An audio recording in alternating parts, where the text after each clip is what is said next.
It's been a little bit since we've gotten to come in and do a video specifically talking about the subclasses released with the latest push of the Dungeons & Dragons Unearthed Arcana by WizKids.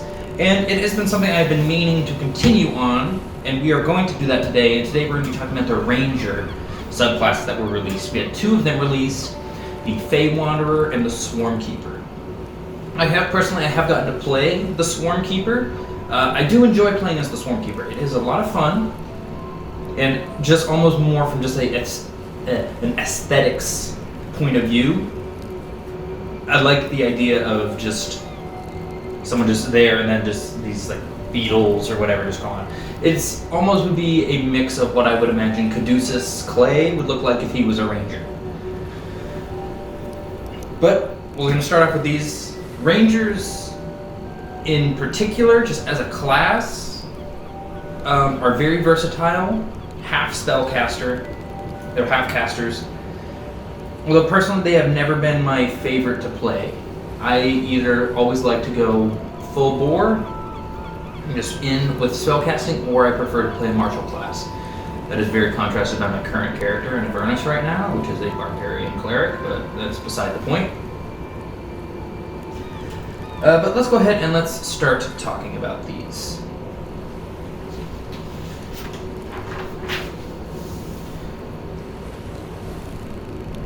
The first one that we're going to talk about is going to be the Fey Wanderer. This is an interesting one. It involves guarding the elements of the material plane from the dangers of the Feywild and protecting the Feywild from material plane and helping those that get trapped get brought back, kind of thing. I'll go ahead and read the description. As a Fey Wanderer, you guard the border between the Feywild and the material plane, guiding the lost out of the Feywild and preventing dangerous Fey from damaging the material plane. Your experience with both domains makes you an exceptional negotiator between inhabitants of these worlds, as you understand both humanoid mindsets and the wiles of the Fey courts. Fey Wanderers possesses a preternatural blessing from a Fey ally or place of Fey power. And then you choose your blessing from a Feywild's gift table, or you can determine it randomly. It does come with a Feywild gifts table, which involves you rolling a d6. On a 1, your gift is you have illusionary butterflies that flutter about you while you take a short or a long rest. And these are more just kind of aesthetic things. These aren't necessarily things that would impact playstyle. So on a 1, illusionary butterflies flutter around you while you take a short or long rest. On a 2, fresh seasonal flowers sprout from your hair each dawn. I really like that one.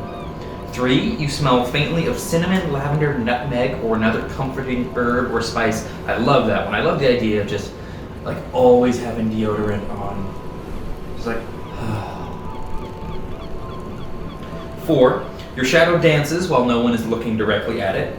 So Peter Pan. 5, delicate horns or antlers sprout from your hands. That one would be fun. That one, it does specify delicate, so I don't believe that would impact playstyle in regards to you now have a gore attack like a Minotaur or anything like that, because it does specify delicate. And then 6, your skin and hair change color to match the season at each dawn. And so these are more just kind of things that affect you aesthetically, but I think they're all pretty cool. Alright.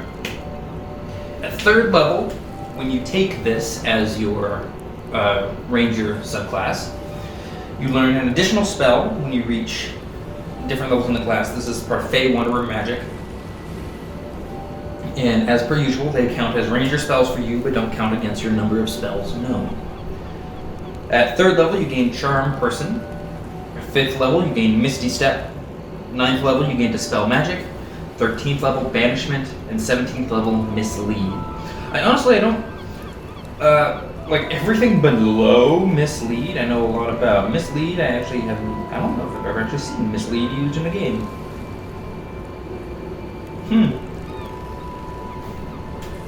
Spell list in here?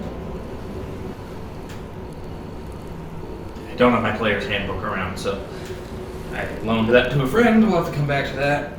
But anyway, but yeah, so those are the spells that you gain. I like Misty Step as a spell. I love the idea of just being able to whip around the field as your bonus action. The other thing you gain as a third level, actually you get two other things as third level Fey Wanderer. You get Cunning Will as the first of our definitive class features. Your experience with the Fey has guarded your mind and sharpened your tongue. You have advantage on saving throws against being charmed or frightened. In addition, you gain proficiency in one of the following skills of your choice: Perception, Performance, or Persuasion. Nice, very kind of basic, provides you these extra proficiencies and advantage on those saving throws. Because, again, fighting Fey creatures or anything like that, charmed or frightened are big things. And then, for example, with the campaign we're playing right now in Avernus, being frightened is a big thing.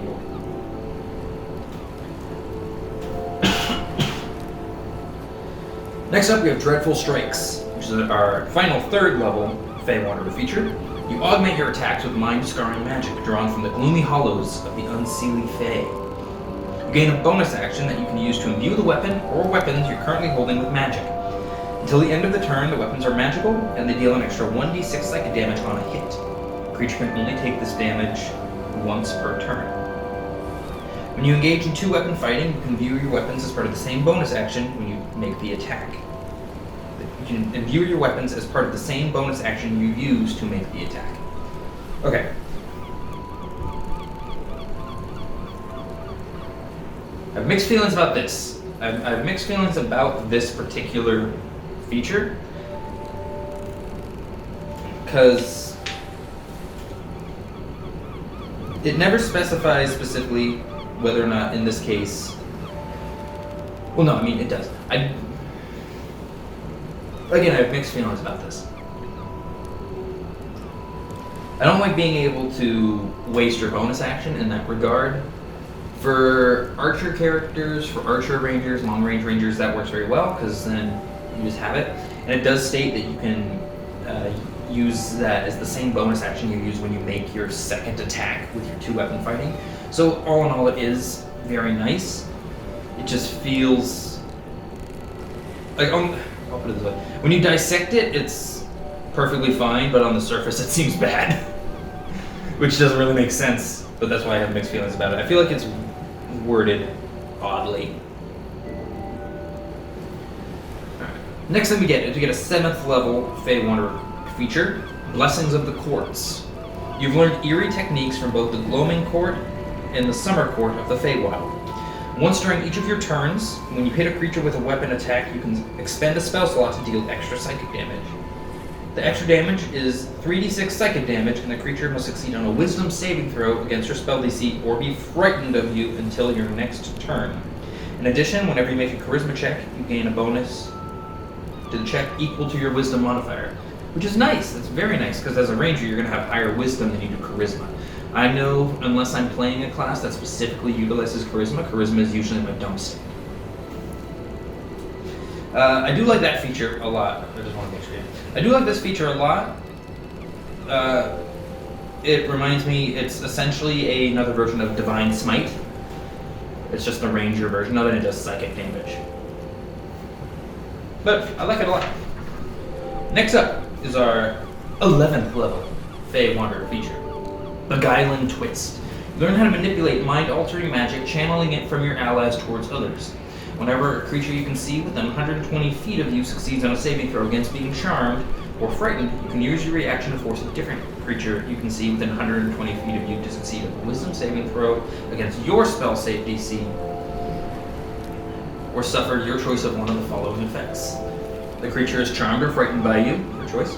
For 1 minute, the creature can repeat the saving throw at the end of each of its turns, ending the effect of itself on a successful save, or the creature can take 3d10 psychic damage. 3d10 psychic damage is very nice to be able to deal out. Not a lot of things have resistance to psychic damage, except for the obvious things that have resistance to psychic damage.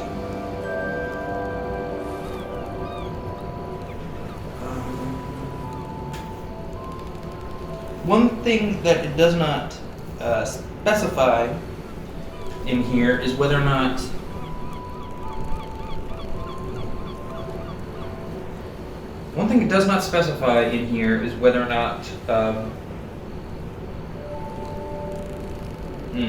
One thing that it would be interesting to see is if like you were casting a spell to charm or frighten someone, if you could use your reaction to then do that. Because it doesn't say anything about it having to be outside your turn. It doesn't state that it has to be an ally that succeeds on a saving throw or anything like that. So that would be very interesting to be like, so you go out, you cast Charm Person, for example, on this thing. This thing happens to succeed, it's still your turn, and so you just dump your reaction right then and there, and you just transfer it to another creature, so that you're not wasting your spell slot. You can try to get it that way. That is a interesting thing, and I'd love to see how that is particularly done. I will say about the Fey Wanderer, it is a very mental-based kind of subclass. A lot of that Fey magic, charming, and frightening, which makes sense. It's the Fey Wanderer. And I also will say there is a lot of stuff in this latest Unearthed Arcana push that has to deal with that. I think earlier this week they actually dropped a whole bunch of new feats, which are very specific to the use of psionics. I'll go through and I'll do those at some point and talk about those. Our 15th level Fey Wanderer feature is Mystique Presence. You can magically remove yourself from one creature's perception. You can gain a bonus that you can use to force a creature you see within 30 feet of you to make a wisdom saving throw against your spell save DC. On a failed save, the creature can't see or hear you for 24 hours. The target can repeat the saving throw at the end of any turn during which you hit it with an attack roll, force it to make a saving throw, or deal damage to it. The effect ends early if you use this bonus action again. On a successful save, the target is immune to this feature for 7 days. Once you've used this bonus action, you can't use it again until you finish a long rest or until you expend a spell slot of 4th level or higher to use it again. That is very nice. Because if you're fighting something that just doesn't happen to have advantage on or proficiency in wisdom saving throws, if you can go and you can just, because that means it can't hear you, can't see you, as it states in there. It doesn't specify anything about smell, but it does say you're removed from its perception, so that would be a thing up to the DM. But I just find that you essentially are under the effect of the invisibility spell without needing to cast the spell, and this is a bonus action to do it.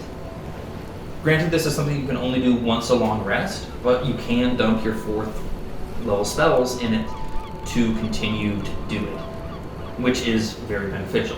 As a ranger, or if you go the Vexalia route of ranger rogue, being able to just blip out of existence like that, very nice. That's everything on the Fey Wanderer. The Fey Wanderer itself, I like it. There is a lot of it. I like it. I like the idea of it. I would love to play alongside people that are using it. It just is not my particular play style. I'm not big into the whole charming or frightening people. I'm just like, get in, kill. That's where I gain the meat of my playing. That's what I like. Next up, so that is it for the Fey Wanderer. We're going to move on to the Swarmkeeper. I do like the Swarmkeeper. I like the Swarmkeeper primarily because of what the even just the like aesthetics that it bring to mind. As I said before, it's kind of like what I would imagine if Caduceus from the Mighty Nine was a ranger. Description. Feeling a deep connection to the world around them, some rangers reach out through their magical connection to nature and gather a host of fey spirits, which take the form of swarming beasts, be they buzzing insects, fluttering birds, slippery squids, or otherwise. The swarm becomes a potent force in battle, as well as a helpful, if potentially disturbing, company for the ranger. Some swarm keepers are outcasts or hermits, keeping to themselves and their attendant swarms rather than dealing with the discomfort of others. Other swarm Other Swarmkeepers enjoy building vibrant communities that work for the mutual benefit of those they consider part of their swarm. When I played Swarmkeeper, I went and I had him be, specifically what I had is, he just had like fireflies that was like coral under. And whenever I would have him cast Fairy Fire, that would be where they'd be coming from. The Swarmkeeper does not have any specific... Yeah, they do. I was looking at a very different page. My notes got mixed for a second. No. Automatically, as Swarmkeeper, you also learn the Mage Hand cantrip if you don't already know it. And when you cast it, instead of being the regular kind of like spectral hand, it takes the form of like the swarming nature spirits. So for my example, for my character, it was like a whole bunch of fireflies, and then it's become this hand. You also learn additional spells when you reach certain levels in this class. They count as ranger spells for you, don't count against the number of ranger spells known. Standard. At 3rd level, you learn Fairy Fire. 5th level, you learn Web. 9th level, you learn Gaseous Form.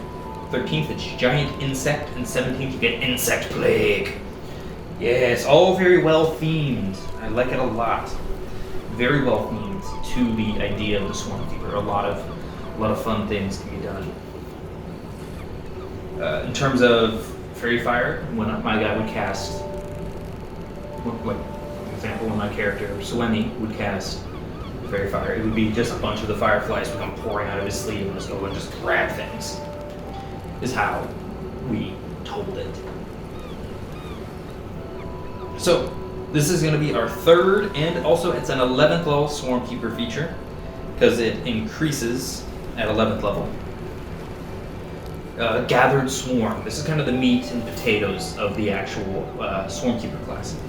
You magically attract a swarm of fey creatures that look like tiny beasts of your choice. The swarm remains in your space, crawling on you or through your clothing, or flying and skittering immediately around you within your space. As a bonus action, you can agitate the swarm for 1 minute. For the duration, some of the swarm clings to your weapons or follows your strikes when you attack.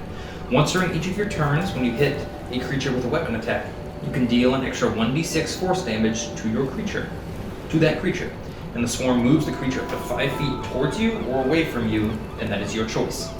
At 11th level, the extra damage increases to 2d6. You can use this feature a number of times equal to your Wisdom modifier, minimum of 1, and you regain all expended uses when you finish a long rest. I love this. I love that particular thing, because that's kind of what drew me to it.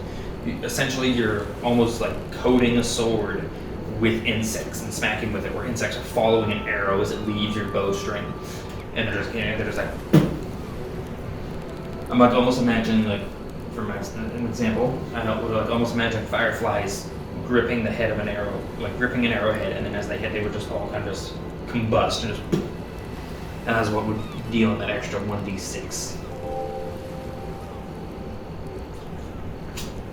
It's also very nice, because even fewer things are resistant or immune to force damage and psychic damage.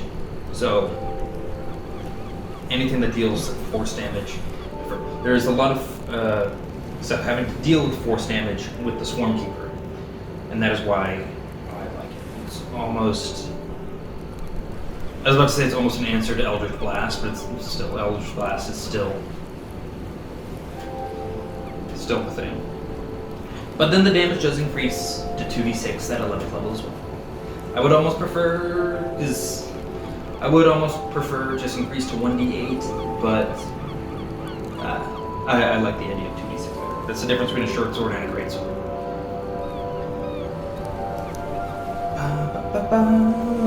Next up is Writhing Tide.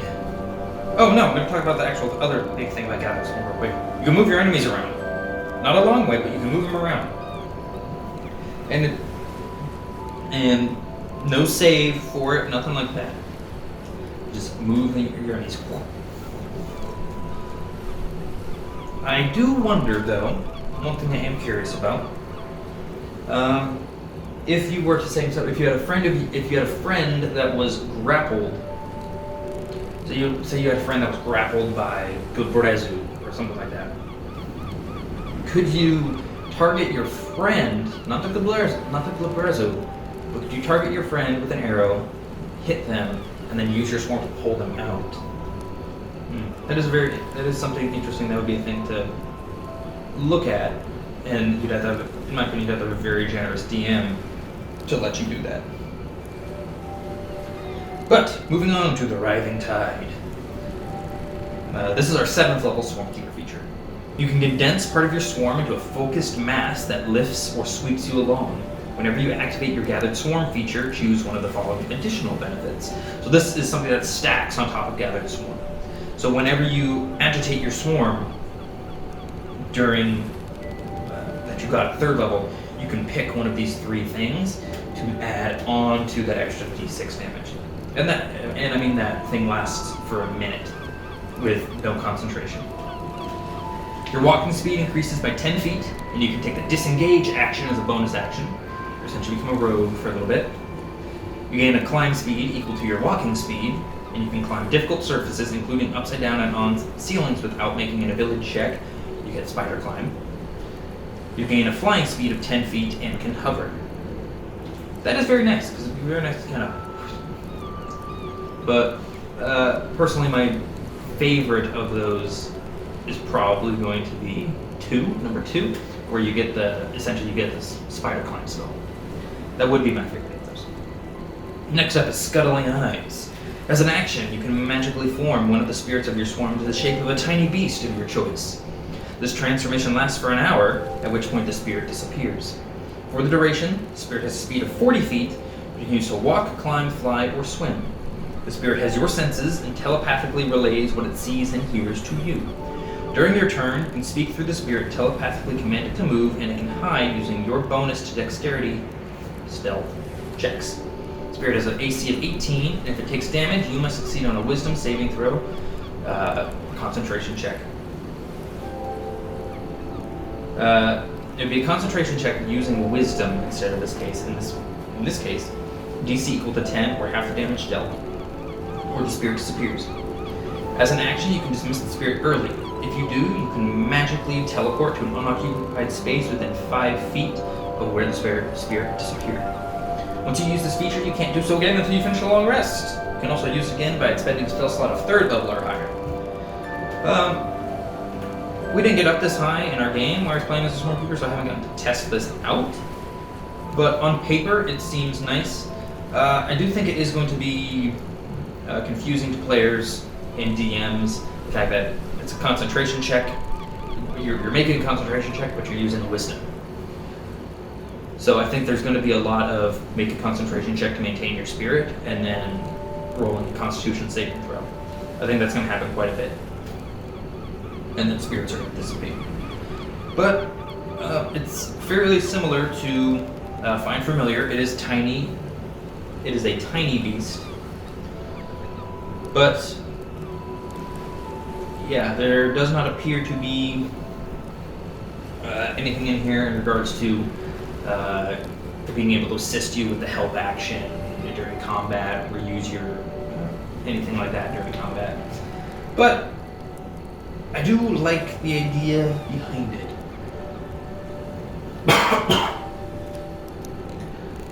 Last, but certainly not least, we have our 15th level Swarmkeeper feature, Storm of Minions.